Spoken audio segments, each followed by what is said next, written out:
हरे कृष्णा। आप सभी माताओं को जितिया व्रत की हार्दिक शुभकामनाएं। जिमुतवाहन भगवान की कृपा से आपकी संतान स्वस्थ और दीर्घायु हो और उनका जीवन खुशियों से भरा हो। आज की वीडियो में हम सुनेंगे जितिया व्रत की पौराणिक कथा। ऐसी मान्यता है, कथा का पाठ या श्रवण किए बिना यह व्रत संपूर्ण नहीं माना जाता है। आप सभी से अनुरोध है, कृपा करके कथा को पूरा सुनिएगा, क्योंकि आधी कथा सुनने से दोष लगता है। भगवान जिमुतवाहन का ध्यान करते हुए प्रसन्नचित्त मन से और भक्ति भाव से सुनते हैं यह पावन कथा। एक समय की बात है, नर्मदा नदी के पास कंचनवटी नाम का एक नगर था। नदी के पश्चिम दिशा में मरुभूमि थी, जिसे बालूहटा कहा जाता था। वहाँ विशाल पाकड़ का एक पेड़ था। उस पेड़ पर एक चील रहती थी और उस पेड़ के नीचे एक खोखर था, जिसमें एक सियारिन रहती थी।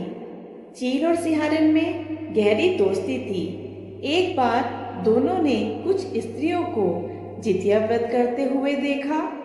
उन स्त्रियों को देखकर दोनों ने जितिया व्रत रखने का संकल्प लिया।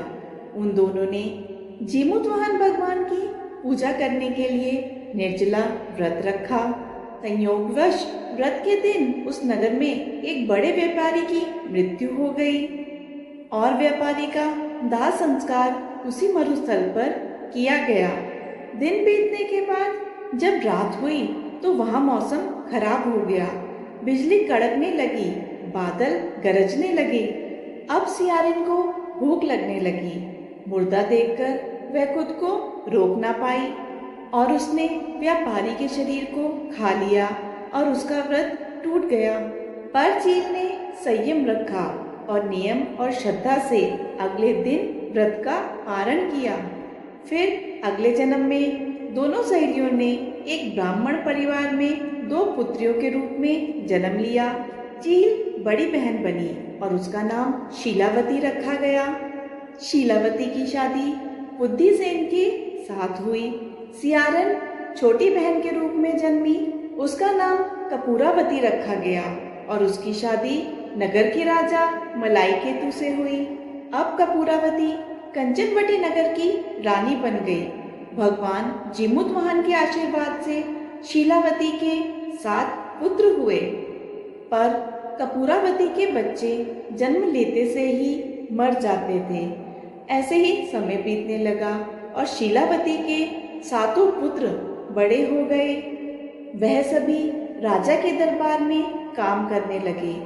कपूरावती के मन में उन्हें देखकर ईर्ष्या की भावना आ गई और उसने ईर्ष्यावश राजा से कहकर शीलावती के सभी पुत्रों के सर कटवा दिए। उसने 7 नए बर्तन मंगवाकर उसमें उनके सर को रख दिया और लाल कपड़े से ढककर शीलावती के पास पहुंचा दिया। यह देखकर भगवान जिमुतवाहन ने मिट्टी से 7 भाइयों के सर बनाए और सभी के सर को उनके धड़ से जोड़कर उन पर अमृत छिड़क दिया।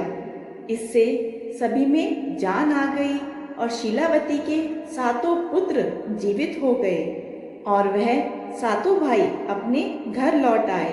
जो कटे हुए सर रानी ने भेजे थे वह फल बन गए। दूसरी ओर रानी कपूरावती शीलावती के घर से पुत्रों की मृत्यु का समाचार सुनने के लिए व्याकुल हो रही थी।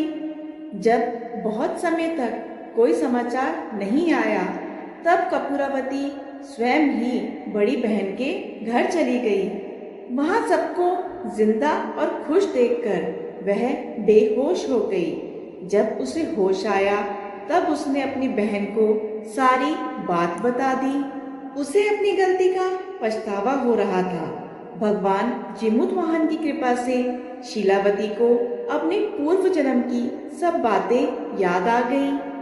वह कपूरावती को लेकर उसी पाकड़ के पेड़ के पास गई और उसे सारी बात बताई।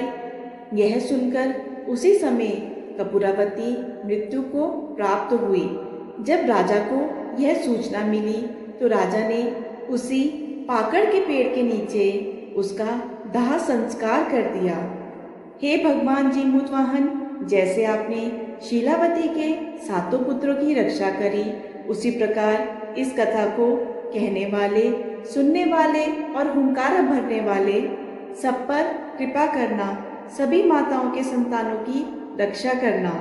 आशा है आपको ये वीडियो पसंद आई होगी। आपसे अनुरोध है, वीडियो पसंद आए तो वीडियो को एक लाइक ज़रूर दीजिएगा।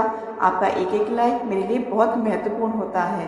ऐसी और वीडियो के लिए चैनल को सब्सक्राइब करना ना भूलिएगा। धन्यवाद।